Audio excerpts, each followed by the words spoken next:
I started with John Pertwee and then did every Dalek story with the others as the years went on until 1988, I think it was, when we did but I did the things, monsters as well.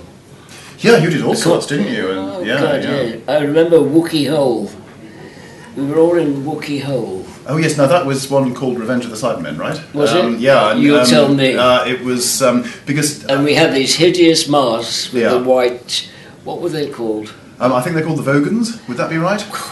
I'll tell you why I know this. Apart from the fact that I was a huge Doctor Who fan, when I used to watch you in Doctor Who, as a kid, I was a massive fan. But then more recently, as well as being a Dalek, one of the things I've done from time to time is that I worked on some of the Doctor Who DVDs that came out, of all those old episodes, and I wrote some of the documentaries and behind the scenes stuff. And also they have a thing on the DVDs where you can whistle up an information text that comes up all the way through, telling you anecdotes and things. I did about one of them. Yeah, and only because everybody else had died.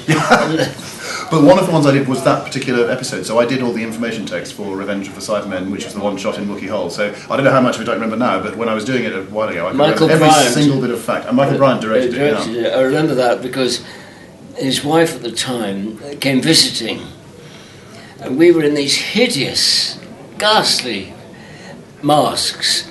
Came lunchtime on the first day. These makeup girls make such a meal of everything. Oh, we can't take your masks off. It'll take too long to. So Michael Bryant's wife happened to say, "Aren't you going to lunch?" Yeah. He said, "Well, the makeup girls won't take." She said, "What?" So she went to her husband. Of course, they took them off immediately. These lazy cows didn't want to bother putting them back on. A lot of the monster makeup nowadays is. A lot more sort of fragmentary because it gets built up in these prosthetic layers, and some of the people who go into those things, they have to be the first ones on the set. They bring makeup at 4 o'clock, 5 o'clock in the morning just to do a normal day's thing. For example, the wonderful actor Julian Bleach, who has played Davros in recent episodes, who's a wonderful guy and a brilliant actor. He just sits there and undergoes hours and hours and hours of stuff to have this stuff put on. I remember the first time he played Davros, which was a few years ago in the what was it called? Stolen Earth story. He went off into makeup for the first time and came out. And of course, he wasn't in his Davros chair and everything when he first appeared. He already had his tunic thing on, and the makeup. But otherwise, he just had a pair of jeans, and he just walked in and he had a cup of coffee with Davros's head on like that. And he just went. Everyone looked at him and went, "Wow!" And he just said, "I want you all to know that I'm nowhere near as pissed off as I look." Which is very good. But yeah, the hours and hours, and of course, no question of taking it off at lunchtime or anything like that because it takes so long to put on. So he's in it all day long, and then of course has to stay behind for hours. And they stick a straw in the hole. What was our gel guard in? Oh, that was in the Three Doctors. That was in the because that was a bit. Yeah. Do you remember Jolgard? Mm-hmm. It was a bit Dalek shaped. It had a base part, and then they put the top over. And there was a scene where the Jolgard had to explode. So I was the chosen one. Mm-hmm. So they fixed all these little charges all over me, and then they put the top on. But in putting the top on, they didn't realise that some of the charges were still underneath the top. Crikey. Yeah.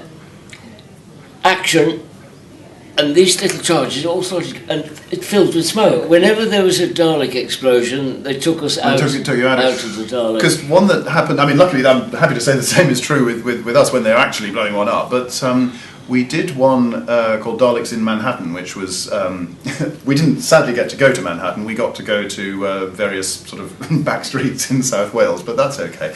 And they found a lovely theatre in a little town called Treorchy.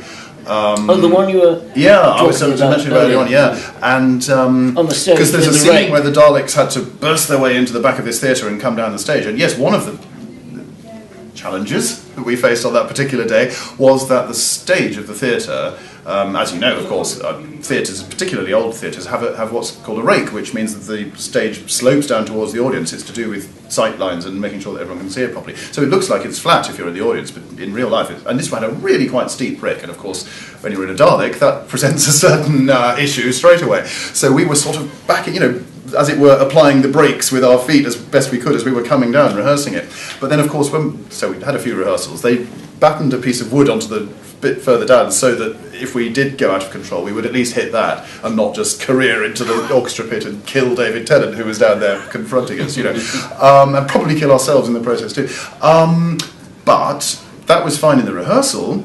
But, of course, what's just happened is that the Daleks have blown their way in, so, although they didn't do the explosion itself at the same time, that was a separate shot that they did later on, actually, but what they did do, of course, was fill the place with smoke, because it was just meant to be post-explosion.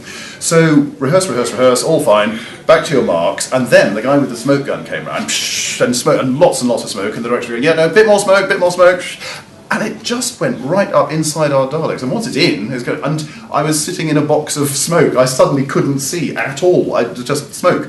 And, I heard action. I thought, okay, I can't see anything. I don't know it. But we'd rehearsed it a few times, so I just thought, well, let's go. And there were two of us. It was me and actually not Barnaby. It was David Hankinson on that day. So the two of us just sort of came down through this smoke. We couldn't see anything at all. I mean, thankfully, it worked and we got it.